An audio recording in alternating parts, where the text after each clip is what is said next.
자, 이번에는 이제 원수 정치 관련된 내용을 볼게요. 이 원수 정치는 이제 그 용어를 좀 먼저 설명하면요. 이 원료원 이론 중에 제일 첫 번째로 이름이 명기된다. 원료원의 수장 이름 위에서 이제 원수정이라고 이제 하고요. 그리고 프리캡스이라고 하죠. 이 프리캡스. 예. 그래서 겉으로는 공화정 체제를 유지하고 있지만 실질적으로는 이제 재정 형태가 그 원수정이에요. 요거 관련된 그 개념 내용이 시험 문제 나왔죠. 그래서 요 내용들 좀 기억을 해 두시면 될 것 같고요. 이 원수정은 뒤에 나오는 인제 전제 군주제인가 그 앞에 나오는 이제 시절의 어떤 그 정치 형태하고 좀 독특한 다른 특징을 갖고 있어요. 이런 독특한 특징을 갖고 있는 이유가 뭐냐면 앞에 인제 그 자기 그 양아버지인 시저가 그 군주정을 이제 추구하다가 죽는 걸 봤잖아요. 그러니까 인제 이 정치적 수완이 뛰어났던 그 당시 옥타비아누스는 이 전제 군주제는 나세우진 않고 겉으로는 공화정을 이제 내세우지만 근데 운영 형태는 전제정을 채택했던 것이죠. 그러면서 독특한 이런 원수정이라는 정치 형태가 만들어졌다. 이렇게 이제 보시면 될 것 같은데요. 자, 그러면 요 관련된 내용을 이제 서양사 총론에서 한번 읽어 보겠습니다. 예. 자, 악티움 회전의 이 승리로 옥타비아누스는 로마의 주인이 되었다. 그의 통치는 정통적인 공화정과 강력한 개인 통치가 절충된 것이다. 지중해 세계를 실제로 통치하기 위해서 도시국가의 정치체에 적합하지 않았다. 그래서 강대한 제국의 영토를 국가적으로 통치하기 위한 적합한 정치체가 수립할 필요가 있었는데, 자, 옥타비아누스가 취한 통치 형태는 카이사르의 군주정이나 나중에 디오클라티누스의 어떤 전제정과 상이한 것이다. 그의 직능은 공화주의 어떤 그 정통의 테두리 안에 수행됐으나 그 권한은 누구보다 우월했다. 예, 요게 있죠. 그래서 넓은 국가적인 인제 그 영토를 통치하기 위해서는 이런 군주정이 필요할 건데 군주정을 너무 이제 내세울 경우에는 반대 세력들이 결집이 일어나죠. 그래서 겉으로는 이렇게 공화정을 했지만 실질적으로는 이 군주정 형태로 이게 취했다. 그래서 인제 요런 내용들 이제 기억을 해 두시면 될 것 같고요. 자, 그래서 원료는 그 자발적으로 물론 자발적인 것보다는 이제 거의 뭐 반강제적이죠. 황제에게 군대 지휘권과 속죄 관리에 대한 통제권을 부여하고요. 그다음에 아우구스투스라는 조무한 자란 총을 이제 하게 돼요. 그래서 이제 이때부터는 아우구스투스라고 이제 불리게 되는데 이 호칭 관련된 내용에서 예전에 시험문이 나왔죠. 그래서 18 년도에 한번 나왔고 그다음에 인제 올해도 이제 그 호칭 관련된 내용이 나왔잖아요.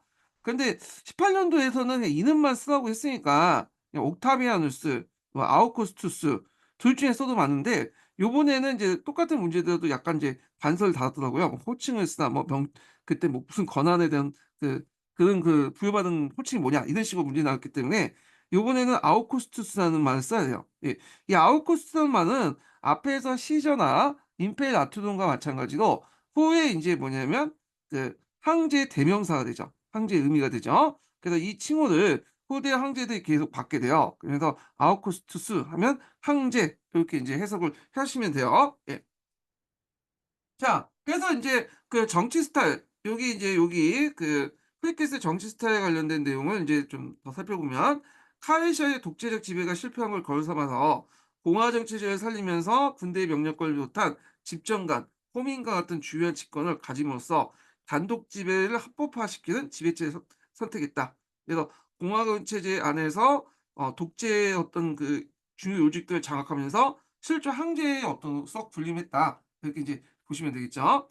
자, 아웃코스트 관련된 내용의 이제 정책을 보겠습니다. 이 아웃코스트 정책 관련된 내용은 3번 정도 나왔어. 앞으로 계속 나올 거 가능성이 많아. 그 부분이요. 올해도 이제 시험 문제 나왔죠. 그래서 석연을 중심으로 해 갖고 한번 정리를 깔끔히 좀 해 보시는 것도 좋을 것 같아요, 이 정책 관련된 내용. 그래서 요 관련된 내용들 중에 인제 그 뭐냐면 예전에 나왔던 이 시험 그 예문도 있죠.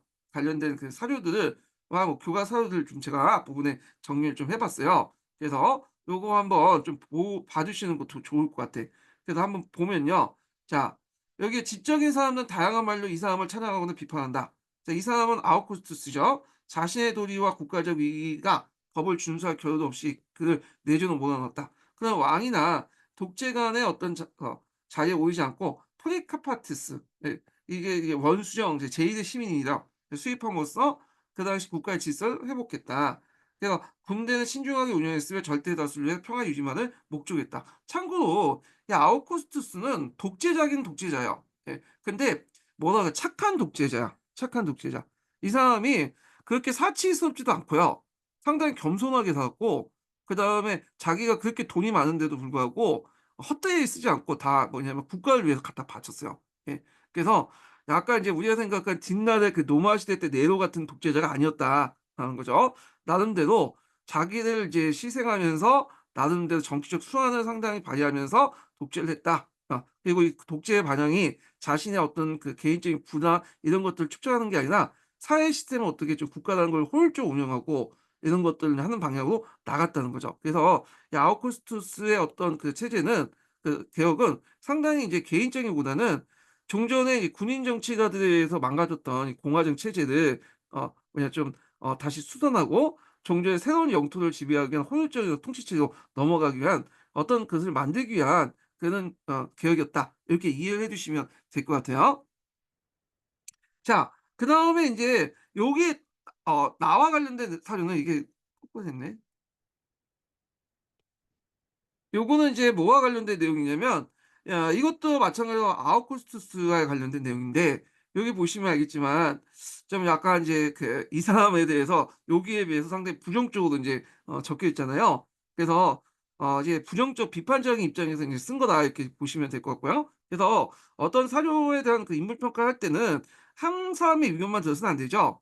예. 상호 겸존을 해야 되죠. 뭐 이렇게 이제 보시면 될 것 같고 그다음에 다와 관련된 업종론 관련된 내용도 이제 좀 보시면 되고 자 그다음에 이제 그럼 구체적으로 내용을 보겠습니다.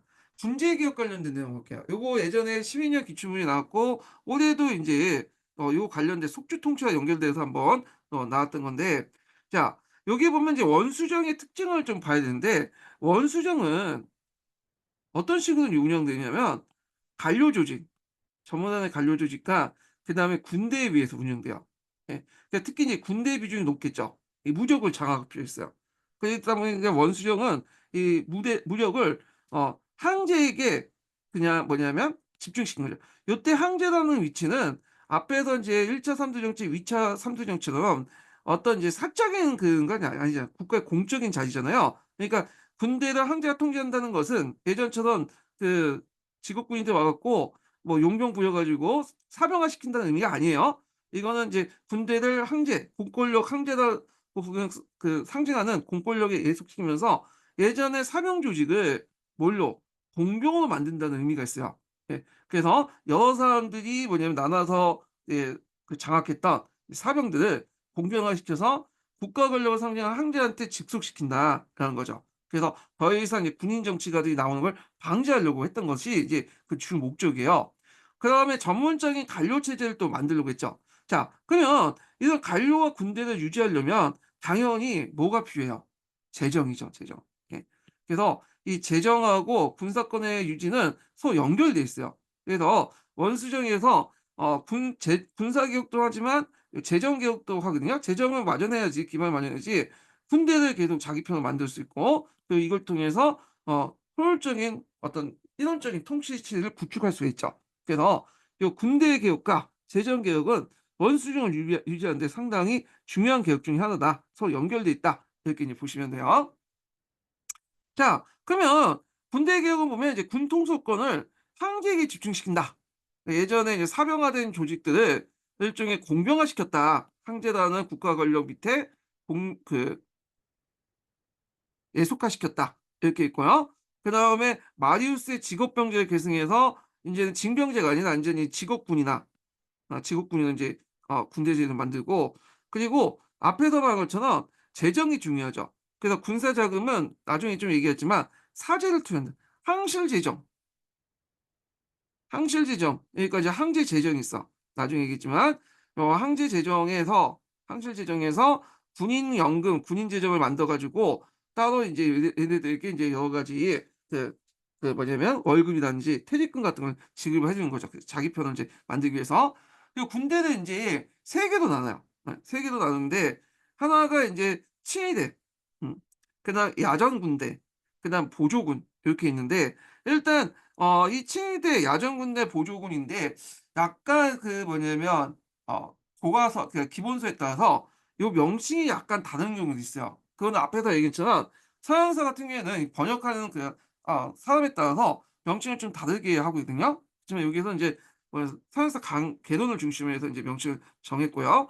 하여튼 이 칭의대를 보면 칭의대는 노비네스 계층이 아니라 에키테스 계층을 중시했다. 요때 에키테스라는 것은 종전의 에키테스와 새롭게 평민 계층의 사람들 끌어모은 거죠. 그러니까 황제권하고 연결된 에키테스야. 종전의 에키테스는 황제권은 상관없겠죠. 근데 제정 체제가 이제 만들어지면서 황제와 연결된 사람들에게 여러 가지 권력이나 부를 집중 배치시키면서 이들 새로운 에키테스로 어 뭐냐면 키우는데 이 에키테스를 신이 세우고 이제 삼았고요. 이들의 업무는 한 10,000명 정도 되나? 예. 주 이제 황제의 이제 신변을 보호하고 그다음에 여러 가지 특별 대우를 했고요. 그다음에 이탈리아 반도인으로 구성된 이탈리아인으로 구성돼 물론 이것도 인제 나중에 초창기 때 그런 거고 다 인제 속주민으로 이제 바뀌게 되죠. 이거는 이제 나중에 얘기하고요.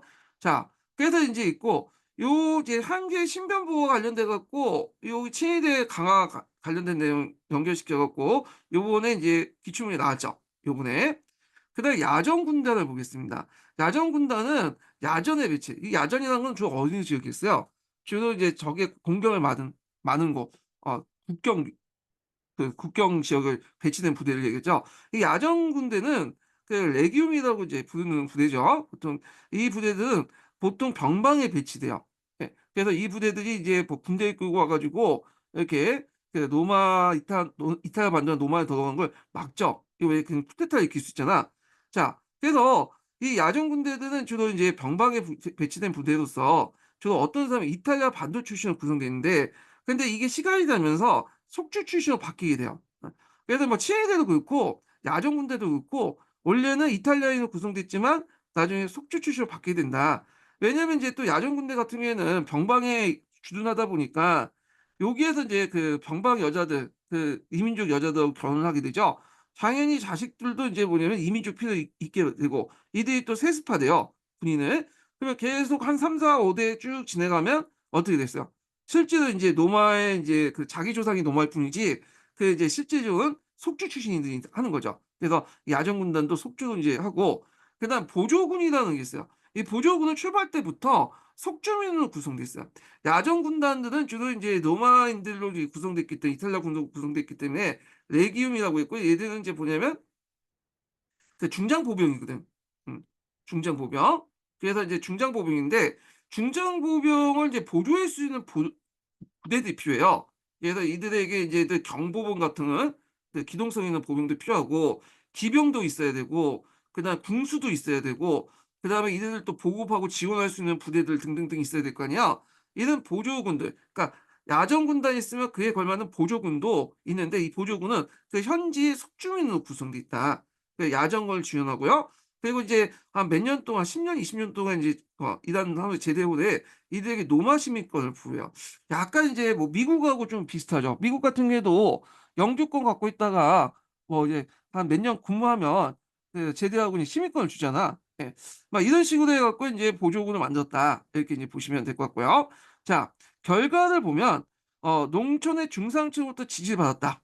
아 그래서 예전에는 인제 물론 이제 징병제는 예전부터 인제 좀 이미 이제 공화정 말기 때부터 사문화됐지만 그래도 법제는 남아 있었거든요. 근데 이런 것을 통해서 법제적 완전히 인제 뭐냐면 없애버렸죠. 그러다 보니까 인제 중상층의 지지를 받았고 그다음에 군대의 물리적 보상을 통해서 충성을 확보하고요. 그다음에 이제 앞에서 얘기했처럼 군대를 유지하려면 뭐가 필요해요? 돈이 필요하죠.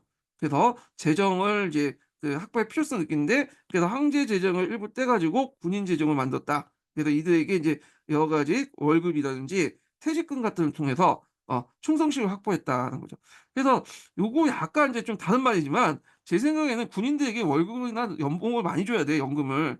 어 지금 군인들에게 월급도 좀 짜게 주고 지금 연금도 뭐 군인연금 매년 적자해서 뭐냐면 개선한다고 하잖아요. 근데 이런 걸 좀 논의 자체가 우리 국방력을 좀 약화시킬 거라 생각하거든요. 아니 인제 왜냐하면 그걸 줘야지 열심히 싸우지. 세상에 공짜가 어딨어요. 그 대가에 걸맞는 걸로 했는데 피를 흘렸는데 월급도 짜. 연금도 짜. 그러면 어떻게 돼요? 나중에 유사시에는 군인들이 도망치기 바쁘거든요. 그래서 하여튼 이 국가 권력의 인제 어떤 그 자신의 권력을 유지하기 위해서는 군인들의 절대적인 지지가 필요했고, 그거는 돈을 주고 살 수 있는 거죠, 그 지지는. 그러다 보니까 이제 이런 거는 재정 개혁하고 또 연결돼 있어요. 자, 그래서 이제 앞에서 얘기했지만 여기에 보면은 치일이나 야전군단이나 이런 사람들은 이제 초기에는 이탈리아 출신입니다. 후기에 들어가서는 점점 속주 출신으로 바뀌게 되고요. 그리고 이제 이런 내용도 좀 기억을 해 두시면 될 것 같아요. 그래서 인제 있고 어 그리고 이탈리아 이제 출신자로 이제 구성됐다는 건데, 뭐 이거는 뭐 이게 이것도 마찬가지로 속주민으로 구성됐는데 이거 좀 지우세요. 예.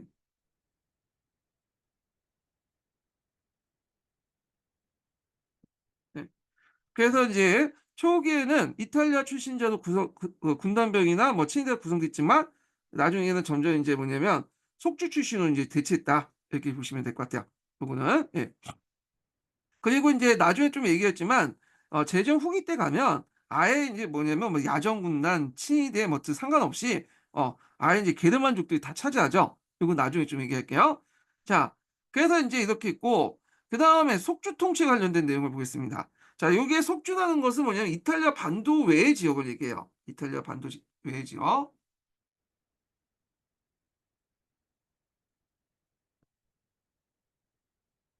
자, 그래서 인제 이 속주를 원로원과 이제 같이 분할 통치했거든요. 그래서 인제 속주가 크게 두 가지가 있죠. 하나가 이제 원로원에 이제 뭐냐면 속하는 속주와 그다음에 황제에게 속하는 속주, 이렇게 있고, 그래서 이제 원로원에 속하는 속주는 이제 대표적인 게 시칠리아 지역이죠. 그래서 황제에 속하는 거는 이집트나 이런 지역들을 얘기하고, 그래서 여기에서 나오는 것은 국가 재정 에 이제 속하게 하고, 여기에서 나온 거는 항실 재정에 이제 속하게 한 거야.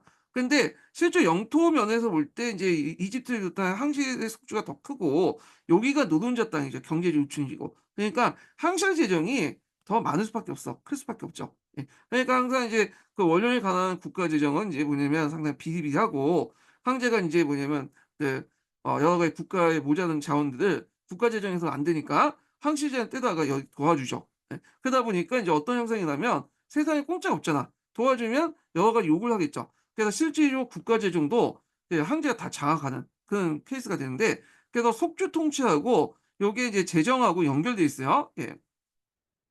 그래서 인제 속주는 원로원과 함께 분할 통치하고 되게 위험한 지역, 방방 지역은 황제가 직접 통치하는데, 황제가 인제 직접 통치하는 곳은 상당히 노동자 통치가 지역이 많다. 대표적인 이집트 같은 지역이죠. 그래서 속주 통치 방법은 총독을 파견해서 세금을 징수하고요. 행정은 속주 출신이 담당하고, 상층 속주 시민들에게 노마시민권을 또 부여해요. 이들을 인제 또 그 속주에 이제 노마시 그 도시를 만들어서 이들을 또 이주시키고, 그래서 되게 대우를 해 주죠. 예. 그런 것들 좀 보시면 될 것 같고요. 자, 거기 세금 징수 관련된 내용인데, 초창기 때는 세금 징수가 천부제였죠. 천부제였잖아요. 그래서 청부를 이제 뭐냐면 해서 이제 간접적으로 이제 받는데, 이 세금 청구제가 여러 가지 청부업자들이 인제 여러 가지 도중에 많이 많으니까 나중에 황제가 아니 총독이 직접 이제 관리를 통해서 세금을 징수하는 방식으로 바뀌어요, 이건요. 예. 자, 그러면 황제가 어떻게 속주에 있는 군대를 장악하냐. 그래서 인제 여기 관련된 내용은 인제 예전에 시험 문제 나왔던 건데, 일단은 여기 인제 병정주 야전 군단들 있잖아요. 그래서 이탈리아의 군대를 주둔시키지 않고, 이탈리아죠. 그리고 속주에만 배치시킨다, 야전 군대를. 그래서 레기움은 이제 주로 병방 지역이나 인제 속주의 주 요충지에 인제 하고, 그러니까 인제 원래는 이 사람이 이탈리아인으로 구성됐지만 나중에 인제 속주민으로 되게 되죠.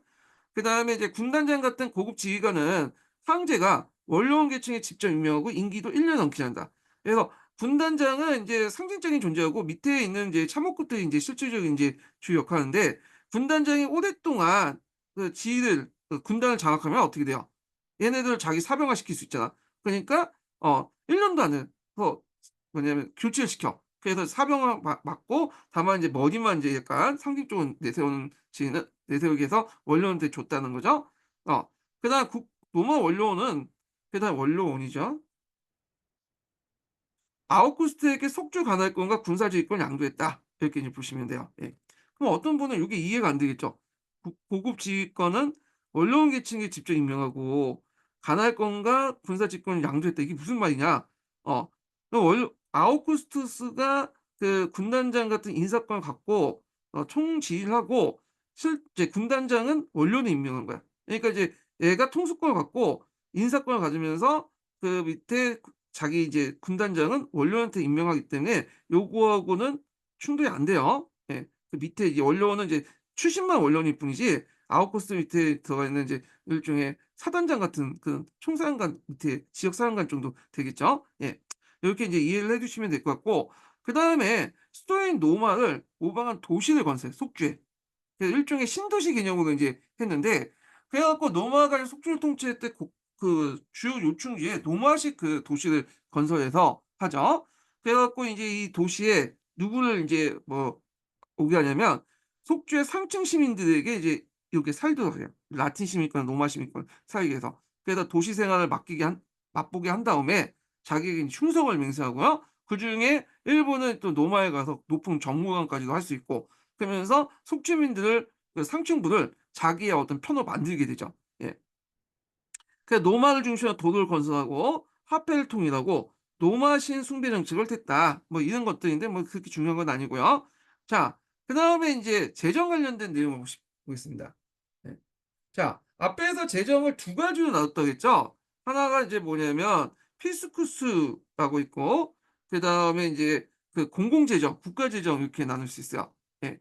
그래 갖고 보통 인제 재정을 이제 크게 나누면 이렇게 피스쿠스라는 인제 재정이 있고 이 바구니에 담았기 때문에 인제 뭐 금은을 담을 때 피스쿠스 하는데 이게 인제 그 뭐냐면 황실 재정이야. 그다음에 공공재정, 이 국가의 공공재정인데 국가재정이라고 인제 할 수 있는데 자 요게 따로 있어요. 그러니까 이것도 라틴어로 뭐라고 부르는데 그래서 인제 요기 부분은 인제 주로 속주에서 황실 직할 속주에서 인제 나온 거고 여기는 인제 그 어디예요? 그 예전에 이제 원로원 속주에서 인제 나오는 건데 여기가 보다 여기가 더 비중이 높다고 했죠. 그래 갖고 실질적으로 인제 이렇게 많이 도와줘.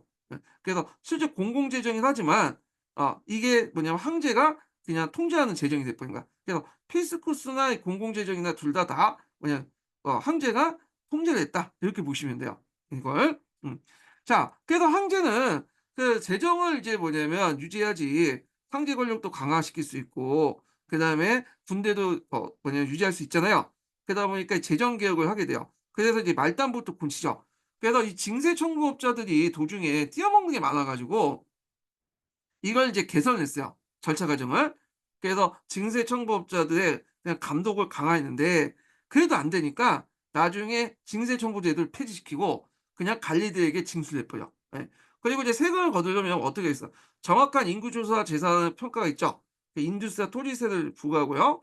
그다음에 판매세와 상속세 같은 것들 하는데 요런 것들은 노마 시민들에게 부과하는 세금이죠. 그래서 이런 이제 것들 좀 기억을 해 두고 그래서 판매세, 상속세, 그다음 노예 해방세는 노마 시민들에게만 부과되는 세금이다. 이렇게 보시면 돼요. 그래서 나중에 인제 노마 시민권을 주려고 했대. 그 칼라클라가 인제 주려고 했던 이유가 뭐냐면 노마 시민들에게 부과했던 그 세금들을 모든 속주민들에게 부과하기 위해서 그런 거야. 예 재정 확보 목적도 있죠. 그다음에 이제 그 당시에는 또 예전에는 기초민이 나왔던 건데 지금도 문제지만 저출산이 좀 문제가 있었나 봐요. 왜냐면 독신 남녀들이 많이 인제 생겼어, 노마 시민에. 그래 갖고 이제 결혼 안 하고 주로 인제 뭐 그 자기들끼리 바람 피고 놀거나 뭐 성욕 같은 경우에는 인제 노예 출신 그 여자들한테 하거나 등등 해 가지고 이게 문제가 생기니까 독신 남녀들 결혼, 출산, 장려세고 뭐 결혼을 안 하면 뭐 독신세 같은 거 세금 부과하고 이런 것도 있었다. 이렇게 보시면 되고요. 그러니까 재정 개혁 관련된 내용을 보면 속주 정책을 개선해서 앞에서 말했던 예전에는 인제 수탈 정책이었죠. 그 대표적인 징세 청부업자들인데 이 사람들이 거의 수탈 정도로 했기 때문에 이걸 관리 감독을 강화하거나 아니면 폐지해서 안정화 정책을 했고 그래서 청부인들을 통한 납세 징수제도를 폐지하고 전부 관리를 파괴해서 징수를 했다. 그리고 이제 원료원 직할지와 총독 직할지를 구분해 갖고 여기는 공공재정, 여기에는 황실재정 그렇지만 실제로 황실 재정에서 모든 걸 관리 통합했죠. 예. 그래서 피스코스를 설치해서 국가 재정을 장악했다. 예. 상실 재정을 통해서 실제 모든 국가 재정을 자기가 운영했다. 이렇게 보시면 되고, 그리고 황제 개인의 재산에 의존해서 그 당시 이제 공공 부담도 다 했다. 그래서 이 앞에서 얘기했지만 이 아우구스투스가 어 뭐냐면 자기 개인 재산이 많았어요, 황실 재산이 크다 보니까. 근데 이걸 가지고 뭐 그 자기 쓸데없이 인제 사치하고 그런 데 쓰진 않고, 뭐냐면 대부분을 이제 국가 재정으로 인제 이렇게 공납을 한 거죠. 그래서 빵과 서커스 제공하고 일자리도 창출하고, 그래서 나름대로 잘 썼어. 잘 썼어. 착한 독재자라고 할까요? 그래서 개인의 사치나 이런 것들 쓰지 않고 공공재로서 이렇게 돌렸다라는 데 상 의미가 있는 거죠. 물론 그 후에 황제들은 그렇지 않았죠. 그렇지만 그 개인적으로는 상당히 정치는 잘했다는 거야, 독재자지만.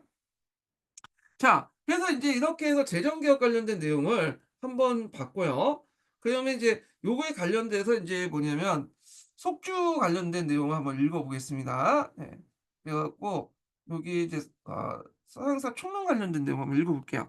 여기 속주 통치와 관련된 내용을 한번 읽어 보세요. 324 페이지.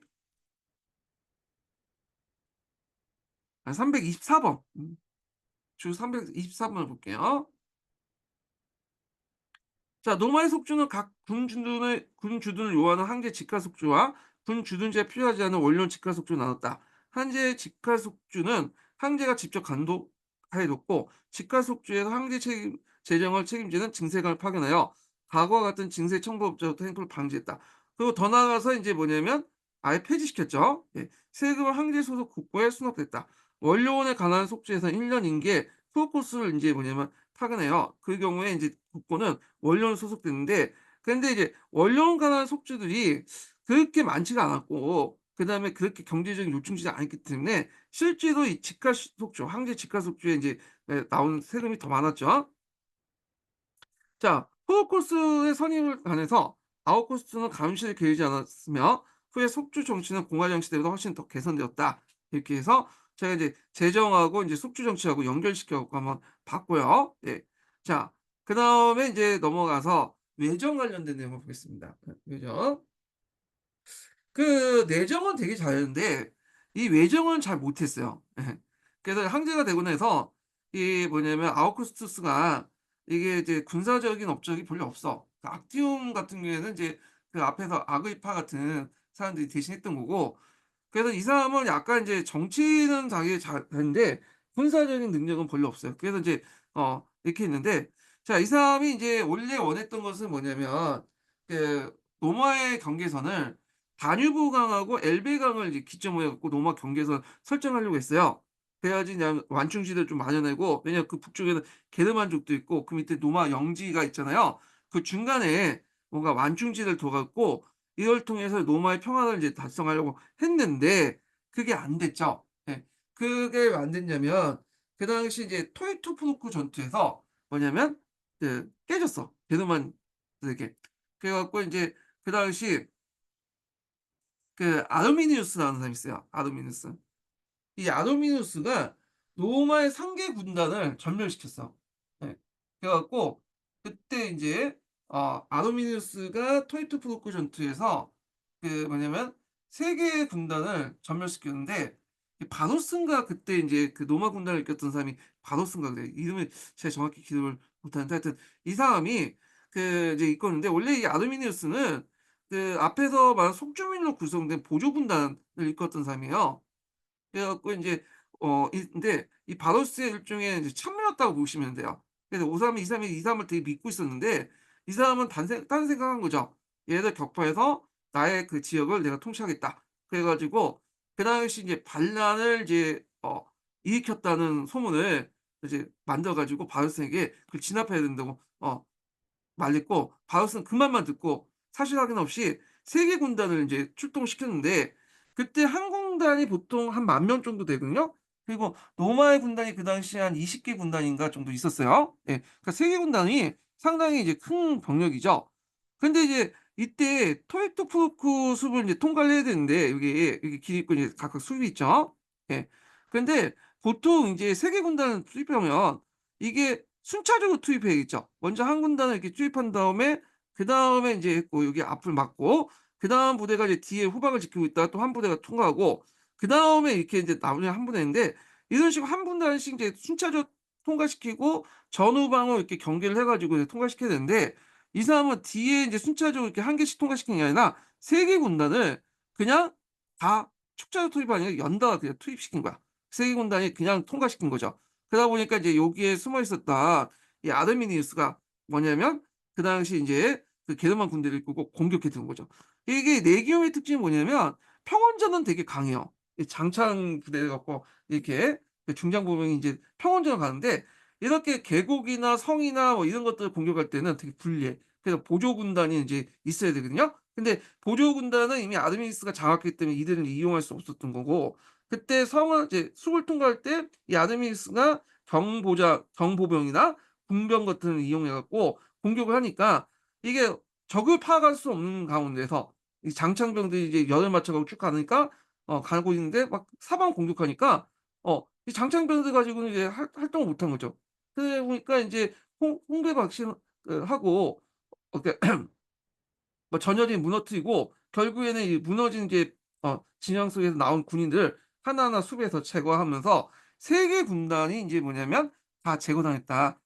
그래서 이 토레토 브루크 전투의 큰 패배로 노마는 큰 타격을 받게 돼요. 물론 인제 토레토 브루크 전투 이후에 다시 노마가 군대를 투입해 갖고 결국에 아르미니우스 군대를 이제 했죠. 이때 이제 그 숲을 통과할 때는 아까 얘기했처럼 한 번에 통과하는 게 아니라 순차적으로 축차적으로 통과시켰죠. 한 개 부대를 먼저 통과시킨 다음에 얘네들이 인제 전방을 보고 그다음에 통과하고 또 후방에서는 이렇게 지키고 있고 양쪽의 부대를 지키는 가운데 하나씩 투입을 해 가지고 결국에는 이제 아르미니우스 군대를 격파했지만 이미 그때 당시에는 이제 앞에 너무 피를 많이 흘렸기 때문에 더 이상 인제 그 이후부터 다이 다뉴브강과 엘베강 경계선을 포기해 버리고 물러났어. 그래서 인제 이때는 실질적 국경선이 라인에서 다뉴브강까지로 한 단계 좀 내려서 뭐냐면 국경선이 정해졌다. 그래서 이런 국경선이 인제 오연지 때 약간 더 넓히긴 했지만 요 선에서 인제 뭐냐 북방의 그 경계선이 정해졌다. 이렇게 보시면 돼요. 그래서 처음에는 다뉴브하고 엘베강 쪽으로 해 갖고 이렇게 했지만 이게 안 되니까 인제 그 밑에 좀 내려가서 라인하고 다뉴브 강으로 이렇게 해서 고쳤다. 엘베에서 라인으로 좀 더 남쪽으로 내려갔다 이렇게 보시면 될 것 같아요. 예. 그래서 이 토브루크 숲 전투 관련된 내용 좀 외워 두세요. 이것도 쓰라고 나올 수 있어. 네. 요게. 자 그 외에도 뭐 그 당시 라틴 문화 황금 시대가 있었고 로마 거리를 정비했고 그다음에 그 당시에 이제 사회 기강이 상당히 문란했어요. 예. 그래서 인제 간통죄 같은 걸 추구했는데 자기 딸도 인제 좀 문란해 갖고 추방을 했죠. 그리고 인제 하여튼 그리고 자기 사위자 양아들이었던 티베리우스에게 양해를 해 줬다. 이렇게 인제 보시면 돼요. 예. 그래서 인제 이렇게 있고 그래서 인제 요 왕조 초창기 때 로마 제정기 때 초기 때 왕조를 뭐라고 하냐면 율리우스죠. 율리우스 시저. 원래 이제 그 아우구스투스 옥타비우스 율리우스 양아들이잖아요. 율리우스 인제 가문이니까 있고 그다음에 티베리우스가 있죠. 2 번째. 티베리우스가 인제 해 가지고 율리우스 티베리우스조라고 해요. 그래서 로마는 여러 왕조들을 구성했는데 첫 번째 왕조가 율리우스 티베리우스조다. 이렇게 이제 보시면 되고 네로까지 가죠. 옥타비아누스부터 왜냐면 네로까지 인제 진행이 됐다. 자 그러면 인제 이 아우구스투스의 정책 의 의의를 보면 이 사람이 이제 뭐냐면 음 잠깐만요. 이 아우구스투스의 정책의 의의를 보면 전반적으로 형상주의 체제였다. 그래서 국내를 안정시키고 로마의 평화를 했고 물론 인제 도중에 중단됐긴 했지만 나름대로 나일강까지 영토 확대시켰다라는 데 의미가 있죠.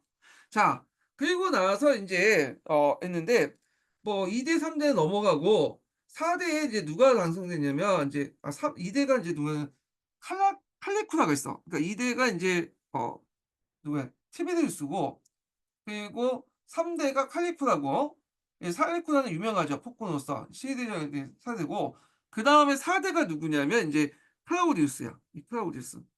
이 클라우디우스는 뭐냐면 로마의 마지막 이게 네로죠. 네로의 아버지죠. 근데 아버지인데 친아버지는 아니고 양아버지라고 보시면 돼요. 왜냐면 그 어머니가 그 전에 있었던 남자하고 낳은 아들을 인제 내었는데 그를 데리고 와서 인제 재혼을 했거든요. 자, 그래서 인제 그 아우구스트 가업을 계승하고서 그 어머니인 아그리피니아에게 인제 뭐냐 독살당했다. 예 그죠? 그래서 뭐 외정 내정이 있는데 뭐 그렇게 중요한 건 아니니까 넘어가고요. 자, 네로를 볼게요, 네로. 네로가 인제 어릴 때 즉위했기 때문에 어머니가 인제 그 네로에 대한 집착이 되게 강했어요. 그래서 아그리피나가 이제 섭정을 하고 세네카가 이제 네로의 후계는 했지만 나중에 인제 너무 간섭이 심하니까 그냥 어머니를 죽이고 아내 어머니 죽이고 패를 했죠. 막 폭정을 막 나갔죠.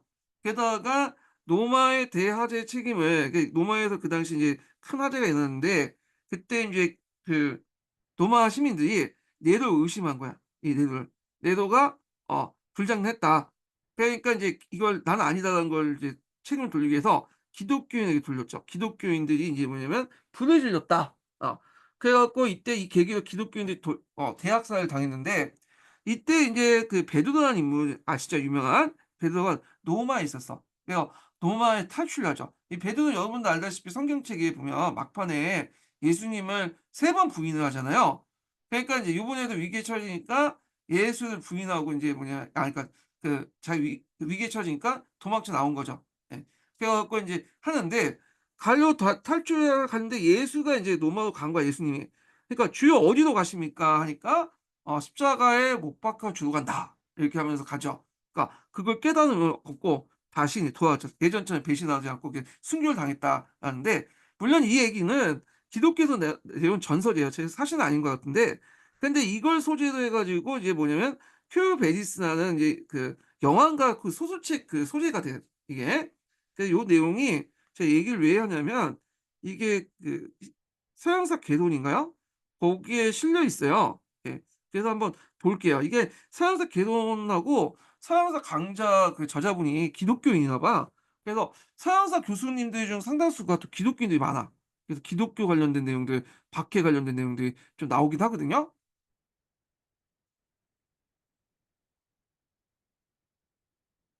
자, 그래서 인제 한번 볼게요.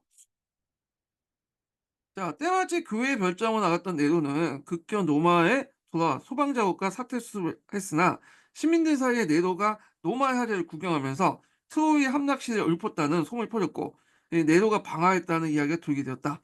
물론 그렇진 않겠죠. 근데 네로가 하도 그 당시 인기가 없다 보니까 그런 이제 악소문이 돌았는데 자, 이 내의 내도는 시민들의 마음을 진정시키기 위해서 기독교인들 방화봉을 꾸며 투기장에서 대학살을 했다. 이때 난을 피해서 노마를 탈출했던 베드로가 어 노마로 들어간 그리스도 예수님을 만났죠. "주여 어디로 가십니까?" 그래서 큐 베디스 뭐 도미네 이렇게 물으니까 "노마에 가서 십자가를 못 박히는다." 대답에 베드로는 이제 자기가 도망간 후회하고 발길들도 노마에 들어가서 십자가에 꽂고 결박돼 순교당했다는 전설이 내려오고 있는데 이게 실제 사실인지 아닌지 잘 모르지만 사람들이 그렇게 다수가 믿고 있어요. 그리고 후에 로마의 대주교가 그 교황이라고 불렸던 이유가 뭐냐면 또 권위가 높은 이유가 베드로 같은 유명한 사람이 여기에 순교를 했기 때문에요. 예. 그리고 이제 베드로의 어떤 은총 그러니까 예수님이 은총이 베드로한테 넘어가고 베드로의 은총이 누구한테? 교황한테 넘어가죠. 그래서 교황의 권한이 여기에서 나오는 거죠. 나중에 좀 중세 시대 때 다시 얘기할 텐데 자, 하여튼 이런 과정은 있었다. 이렇게 기억을 해 주시면 되고요. 자, 그리고 나서 이제 반란이 나고 나서 이 네로는 해방군의 도움을 받고 이제 자결을 해요. 그래서 이제 첫 번째 왕조였던 율리우스 티베리우스가 이제 종말을 하고요. 그다음에 두 번째 왕조가 이제 플라비우스 조가 있어요. 예. 플라비우스 조인데 요 플라비우스 조의 이제 대표적인 황제들은 이제 베스퍼시아누스, 티토스, 도미티아누스 그런 황제들이 있는데 일단은 베스파시아누스는 혼란 상태에 수투하고 팔레스타인과 갈리아 지역에 반란을 진압하고 재정을 안정하고 그리고 로마에 가보면 큰 그 원형 극장 있죠. 콜로세움이 요 베스파시아누스 황제 때 만들어진 거예요. 요 원형 극장은 로마 외에도 로마식 그 도시국가 다 있어 도시에. 그래서 지금 유적지로 남아 있죠. 자, 그다음 티투스인데 티투스 때 그 유명한 뭐냐면 베수비우스 화산 폭발이 나요. 그래서 폼페이유가 이제 매몰되죠. 이거 가끔씩 이제 어 그 교황을 다루고 이제 뭐야 세계사 관련된 프로그램 있죠. 그래서 교황 세계사 같은 것 그래서 이제 요게 이제 나오죠, 이런 것들이. 그래서 이게 갑자기 폭발됐기 때문에 도망가지 못한 사람들이 그대로 하산처에 매몰돼 가지고 이 사람들이 이제 그대로 인제 하석 형태로 남았잖아요. 그래서 노마의 생활상을 알 수 있는 중요한 사료 역할을 했다. 그다음에 인제 도미티아누스 때 병경을 강화시키는 정치했고 너무 독재하다가 암살을 당했다라는 거죠. 그리고 나서 뭐냐면 오연제가 등장하죠, 오연제. 이 오연제는 이제 노마 시대 때 제일 전성기 때 황제 5명의 흥명 황제라고 하는데 네르바, 트라누스, 타데아누스, 안토니우스 피우스, 마르크스 아울레니스 황제예요. 뭐 이름은 다 외우면 좋겠지만 일단은 이렇게 5명의 황제가 있는데 이들은 서로 간에 허용 관계가 아니야. 보통 이제 황제는 자기 아들한테 주죠. 아들이라도 인제 뭐냐면 좀 약간 하원 쪽 가깝거나 이런 사람들에게 주는 건데 이 오연제의 특징이 뭐냐면 자기 친아들은 아니에요. 그래서 평상시에 똘똘한 애들을 이제 봐뒀다가 인제 후계를 적을 때 얘를 인제 양아지로 삼아요. 그래서 얘들에게 안토니우스라는 칭호를 줘. 안토니우스 성을 주죠. 그리고 또 그다음에 황제도 즉위한 황제도 똑같이 자기한테 친아들이 있음에도 불구하고 친아들을 임명 안 하고 주로 인제 똑똑한 애들 골라서 양자로 삼아서 안토니우스 집안을 해 갖고 양자로 줘서 또 왕위에 세습시키고 이런 식으로 해 가지고 인제 하게 되는데 그래서 이 오형제 때는 주로 양아들에게 안토니우스라는 칭호를 줘서 성이죠. 칭호보다는 성이야. 성을 줘서 이제 뭐냐면 왕위를 계승시켰죠. 그래서 이 왕조를 안토니우스 왕조라고 해요. 안토니우스 왕조. 그렇지만 혈연 관계는 아들한테 준 게 아니라 평상시 좀 뛰어난 사람이나 이제 부하 장수들의 자기 양아들을 삼아서 이런 식으로 이제 안토니우스라는 성을 줘 갖고 이제 세습을 했다. 예, 왕위를 이제 넘겼다는 거죠. 그래서 오현제는 나름대로 제일 정치적인 안정을 이뤘고요. 군사적인 현상 유지 정책, 무역이 발달됐고 세습제가 아니라 일단 휴대제, 그다음 평화와 번영을 달성해서 팍스노마를 이뤘다. 그리고 인제 이 중간 사이에 좀 얘기했지만 공격적인 대외 정책에서 방어적인 정책으로 변화가 일어났다. 이렇게 이제 볼 수 있는데 자 그래서 인제 뭐 네르바는 인제 첫 번째는 뭐 네르바인데 뭐 볼 건 없고 트라누스부터 인제 볼게요. 자, 사하누스테트 특징이 뭐냐면 예전에도 시험 문제 나왔는데 영토가 제일 넓었어요. 그러니까 노마의 최대 영토를 확장시켰던 황제가 이 오연제 두 번째 황제였던 테아누스 황제야.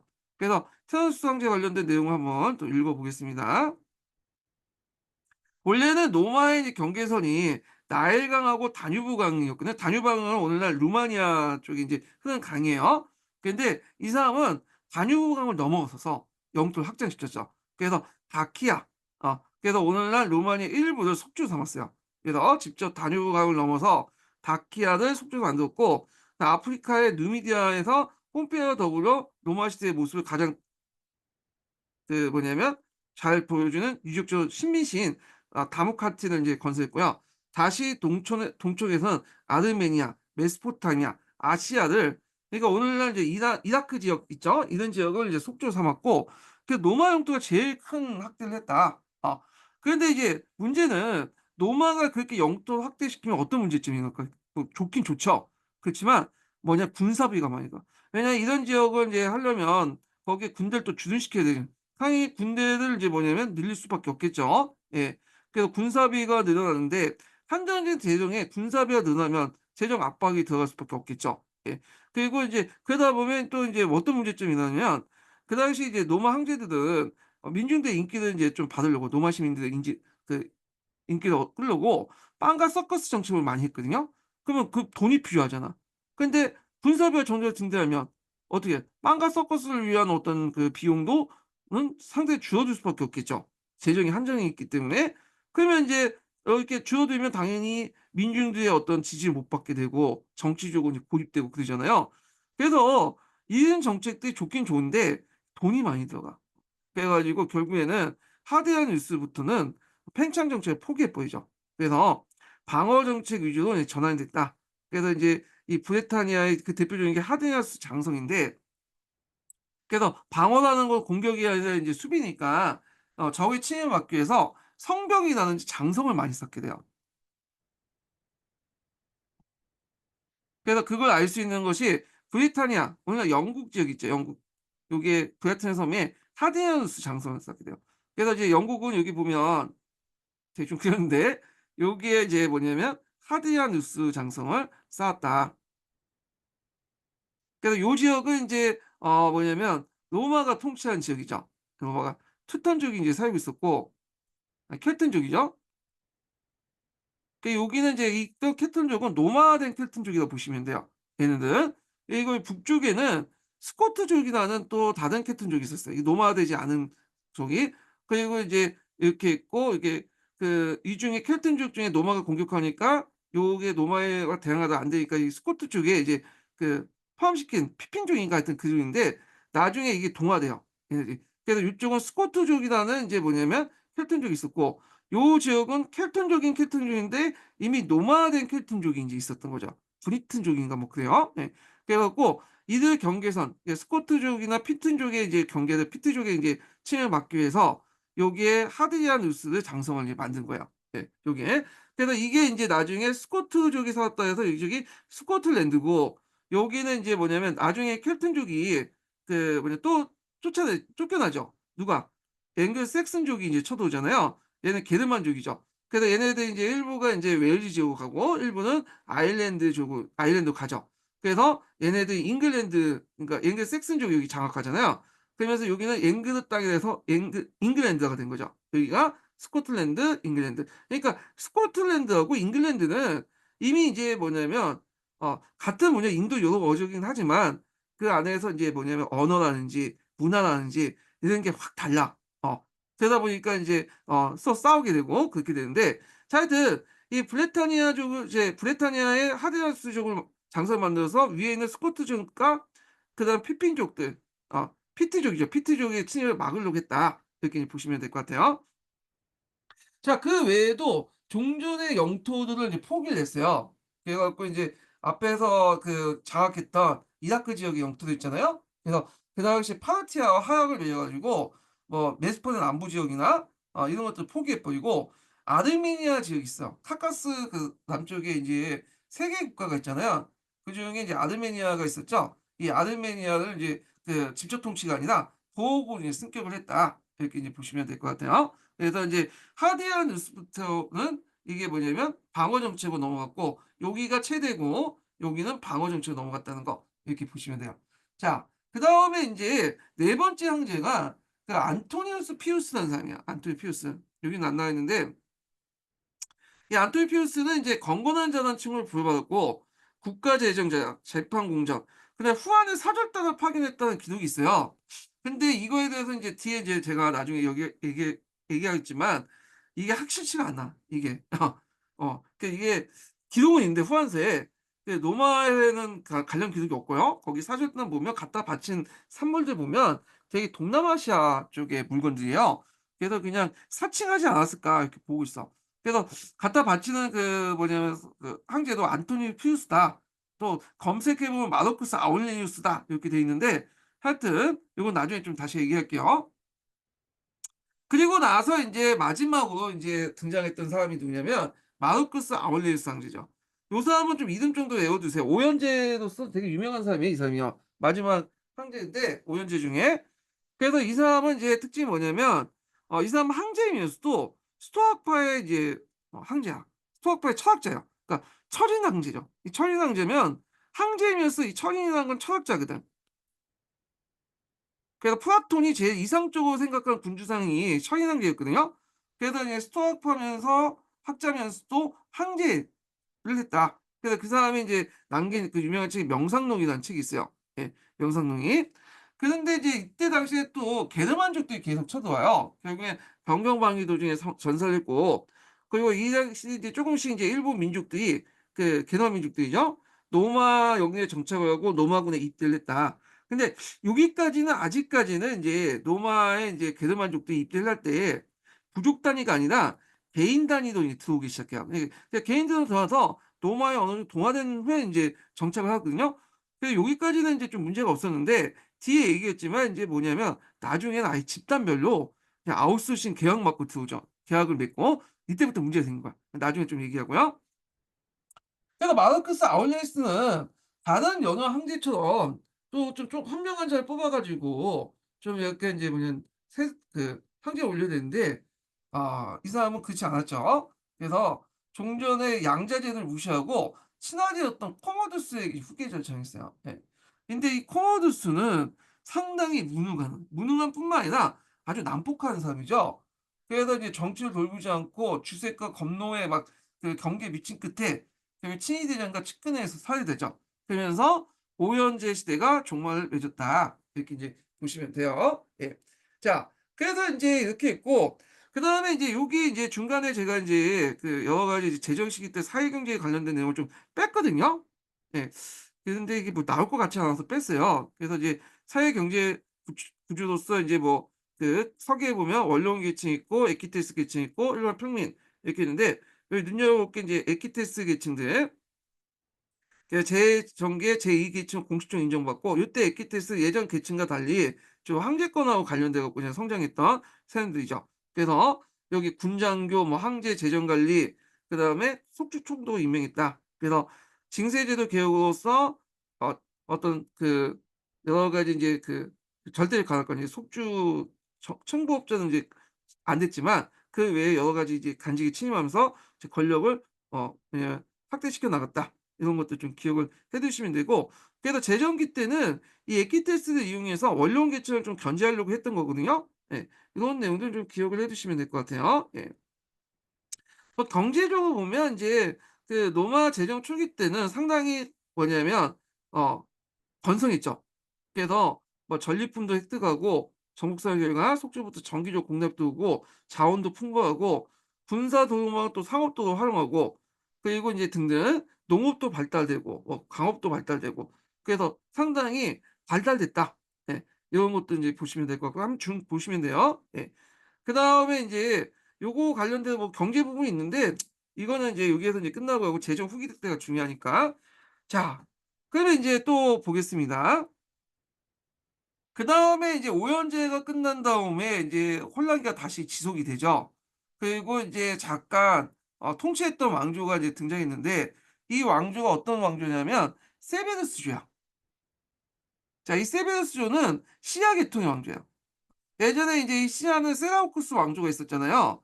그래서 이제 여기를 지배했던 왕조가 세라우쿠스 왕조였는데 이 뭐냐면 예전에 지배했던 피지배층들의 출신 중에 한 명이 노마 황제가 됐어. 그만큼 노마가 인제 그만큼 개방적이라는 거잖아요. 예. 근데 이제 문제는 이 세베르스는 시아 계통이기 때문에 노마 자체에 정통적인 어떤 권력 기반이 없어요. 그러다 보니까 어디에 의존했겠어요? 군대에 이제 의존할 수밖에 없고 군대가 심심할 때마다 왕위를 이제 폐지시키고 새로운 왕을 막 내세우는 거야. 그래서 왕이 많이 이제 쿠데타로 갈려져 나갔다. 이렇게 보시면 돼요. 그래서 인제 세베르스 왕의 이제 대표적인 이제 왕 중에 뭐 왕들을 살펴보면 세베르스가 있어요. 이 사람이 세베르스 왕조를 열었죠.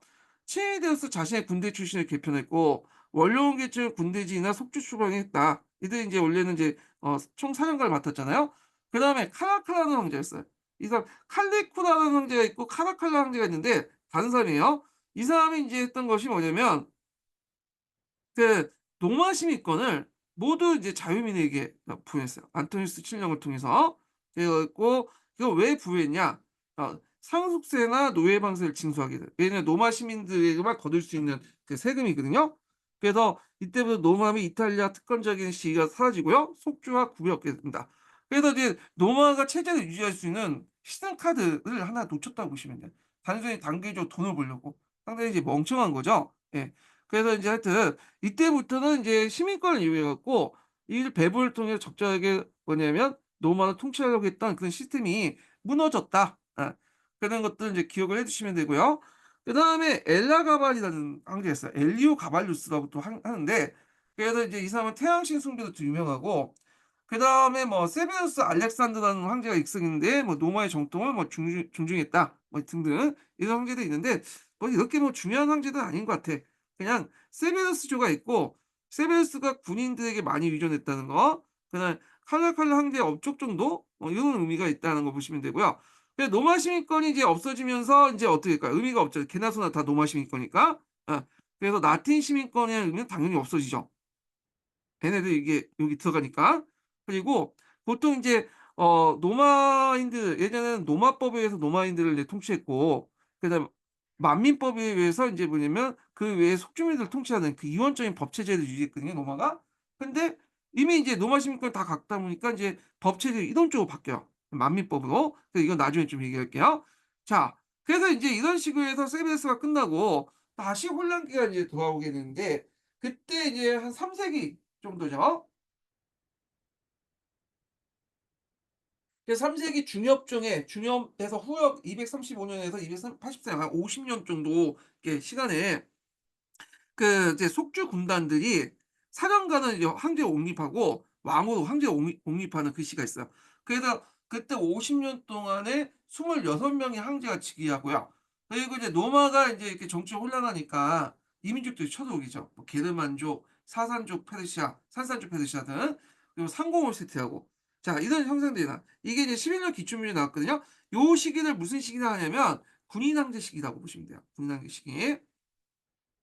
근데 이 군인왕제 시기 때는 정치적으로 혼란하고 당연히 또 뭐냐면 정치 혼란하다 보니까 주변에 이민족들도 공격이 심해지고요.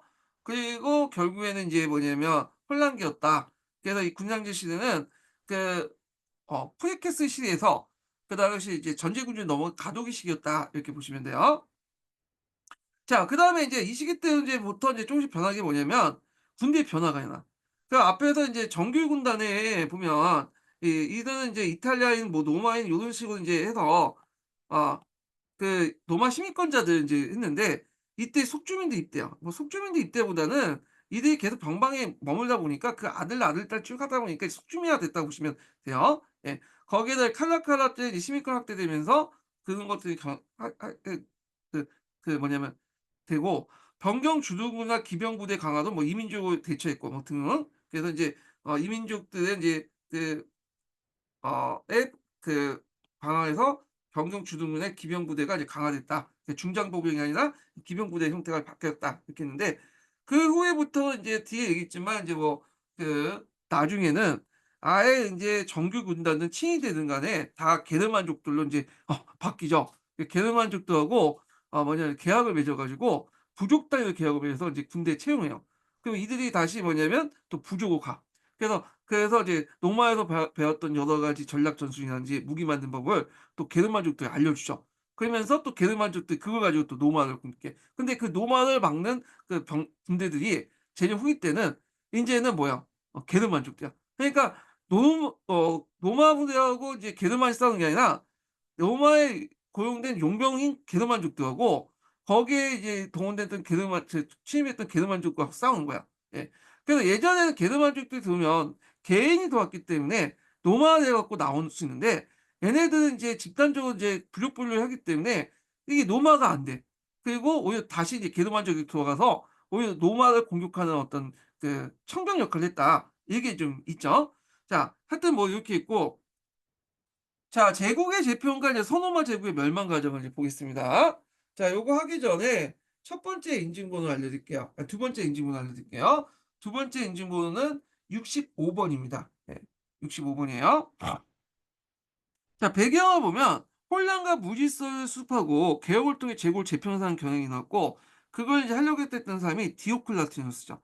옥타비아누스와 함께 이 디오클라티누스는 그 뭐냐면 아 상당히 인제 유명한 황제고 이게 전제군주제를 인제 도미네라는 그 전제군주제를 만들었죠. 그래서 도미네는 인제 뭐냐면 황제 호칭을 인제 얘기하는 건데 신적인 거, 성스러운 거 이런 것도 있고 하여튼 이런 것들을 인제 뭐냐면 도미네라고 한다. 이렇게 있는데요. 자 그래서 그 밑에 보면 이제 디오클라티누스 황제에 인제 뭐냐면 관련된 내용들이 있어요. 그 있는데 여기 보시면 알겠지만 약간 인제 뭐냐면 부정적으로 인제 했는데 요건 좀 나중에 사료 분석은 좀 이따 하기로 하고 정책부터 인제 좀 살펴보기로 하겠습니다. 자 여기 보면 인제 디오클라티누스 황제 때는 제국을 분할 통치했죠. 그래서 이거 예전에 한번 시험 문제 나왔던 건데 그래서 이제 두 명의 황제 아우구스투스와 두 명의 부제 시저를 두어 갖고 제국을 황제로 구분했다. 그래서 정제 두 명 그리고 부제 이렇게 두 명 이렇게 뒀던 거죠. 그래서 정제가 죽으면 그다음에 이제 그 뒤에 있는 부제가 이 정제를 계승하고 또 부제를 다시 뽑고, 그래서 이제 이렇게 했는데 이걸 왜 했냐? 군인항쟁 시기 때 인제 이렇게 그 후계자의 어떤 것들을 구도를 정확히 해 놓지 않으니까, 아 황제가 죽으면 너도 나도 군사령관이 항제되겠다고 들고 나왔잖아요. 그래서 이런 것들을 막기 위한 거야. 네, 막기 위한. 그래서 인제 이렇게 해서 4 명의 항제를 두고 각각 지역을 또 4 개로 나눴죠. 예. 그래서 통치 구조를 안정화시킬 필요가 있어서 그렇게 했는데, 오히려 이런 것들이 인제 뭐냐면 어떻게 되겠어요? 나중에 문제가 되는 거야. 서로 이제 그 뭐냐면 디오클라티누스 황제처럼 카리스마 있는 사람들이 있는데 나머지 3 명의 황제를 이제 그 통치를 할 수 있는데, 이 나중에 이제 디오클라스가 죽으니까 어떻게 되겠어요? 어 이게 통제가 안 되는 거야. 오히려 분열의 이제 싹을 잃었다. 그래서 인제 이런 것도 좀 기억을 해 두시면 되고요. 근데 원래 목적은 그 제2 계승에 군대 개입 방지를 하기 위해서 군인항제 시대의 어떤 문제점을 방지하려고 했다. 이렇게 인제 보시면 될 것 같고, 그다음에 뭐 행정개혁이라든지 군사개혁도 인제 같이 했죠. 행정개혁과 군사개혁을 이제 같이 했다. 그래서 이제 행정개혁을 이제 보면요. 예. 군대 개혁을 여기 빠먹었네 내가. 행정개혁을 보면요. 수도를 어디로 옮겼냐면 동방이었던 저쪽 그 뭐야 발칸반도 쪽에 있는 니코메디아로 옮겼어요. 이거 좀 기억을 해 두세요.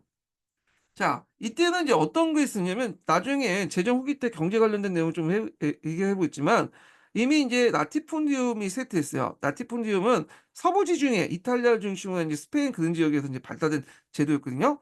그리고 그러면서 서주 서부 지중해 지역, 유럽 쪽에 인제 경제가 쇠퇴하고 노마에서 아시아 쪽의 경제 있죠. 이런 지역이 훨씬 더 발달했어요. 왜 아시아 동부 지중해 같은 경우에 라티콘디움 이런 것들, 라티푼디움 같은 것들이 인제 형성되지 않았던 지역이거든요. 그러다 보니까 이제 경제적 중심이 이제 여기로 이제 옮기게 되고, 노마 같은 경우에는 기존의 원로원 세력들이나 뭐 기득권 세력들이 좀 강하잖아요. 그러다 보니까 좀 그걸 피할 필요가 있었잖아. 그런 여러 가지 목적으로 수도를 니코메디아로 옮겼다. 요거 예전에 기출문제 나왔던 거요. 그다음에 이 사람이 이제 동방의 전제군주제를 답습했죠. 그래서 종전의 프리케스제를 벗어나서 완전히 명실상부한 이제 뭐냐면 전제군주제로 바뀌고, 그다음에 속주를 세분화시켜 중앙 집권화시켰다. 그래서 앞에서 얘기한 4 명의 황제가 이제 4개 대강국을 간을 하나씩 인제 갖고, 음 그다음에 인제 대강구죠. 예. 자, 강구 아래 다시 이제 12 개를 이제 또 설치해요. 예. 그래 갖고 4개 대강구를 12 개를 인제 설치하는데, 이게 아마 3 개씩 인제 조그만 인제 하죠. 여기에 대강구 있고 밑에 3 개씩 갖는다고 보시면 돼요, 강구를. 그래서 인제 근데 이런 식으로 인제 속주를 세분화시켰어요. 속주를 세분화시켰던 이유가 뭘까요? 당연하죠. 왜냐면 이렇게 넓게 넓게 인제 속주를 만들 경우에는 그만큼 인제 그 속주의 권한이 커질 거 아니에요.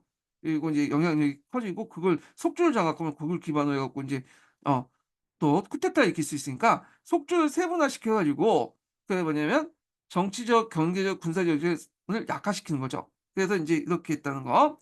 그다음에 이제 원로를 축소해서 일종의 노마를 이제 지방 의회로 만든 거예요. 노마시 의회로.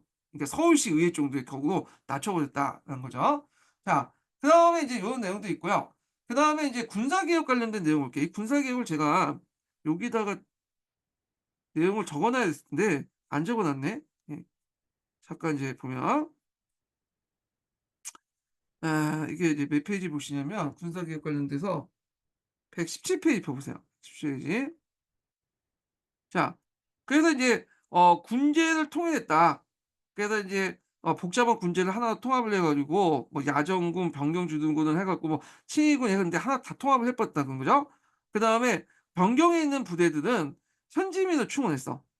병역 의무를 세습하는데 이건 이미 세습화됐고, 이걸 이제 뭐냐면 제도화시켰다는, 그러면서 이제 게르만 출신들이 대두되기 시작했다. 그런데 요때 대두라는 건 이제 뭐냐면, 예전에 개인별로 들어왔지만 인제는 아예 집단별로 인제 부족 분류해 갖고 이렇게 계약을 맺고 인제 들어오기 시작했다는 거죠. 요런 것도 좀 기억을 해 두시면 될 것 같고요.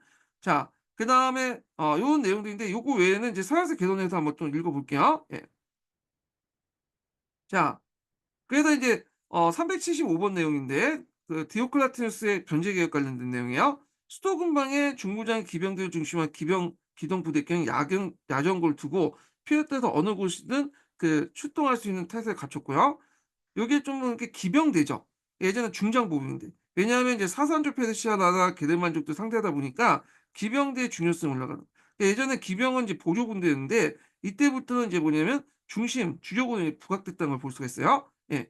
그리고 국경지대에 병경주둔군을 이제 상주시키고 국경선의 수비와 순찰을 담당했고 병경주둔군은 현지민을 충원했고 병영을 세습화시켰다는데 이미 이제 이런 경우가 이제 뭐냐 제정 초기 때부터 있었는데 이걸 이제 공식화시켰다 보시면 돼요.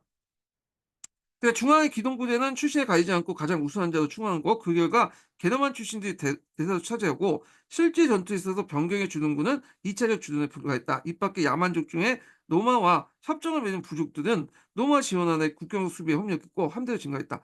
그래서 이때 이제 뭐냐면 군인 안에 일종의 그 이민족들이 용병으로 많이 참여했다. 계약을 받고 그중에 게르만의 비중이 상당히 높았다.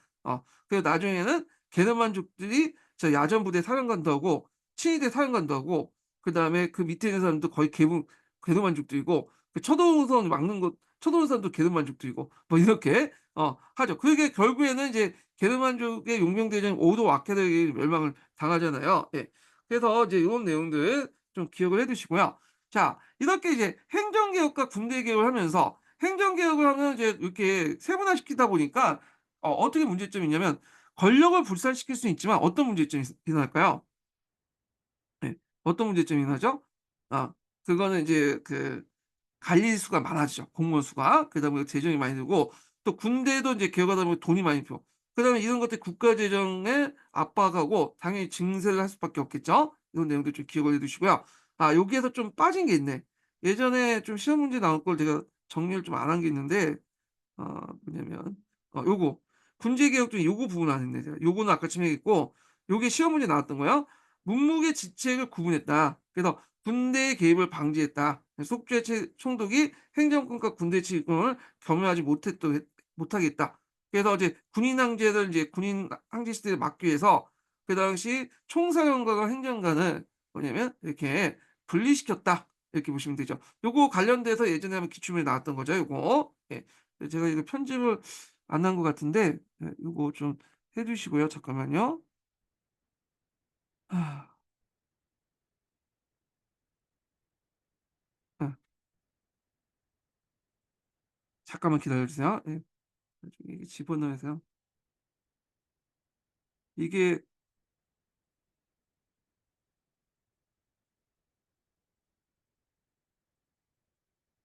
여기다 옮기시면 되겠다.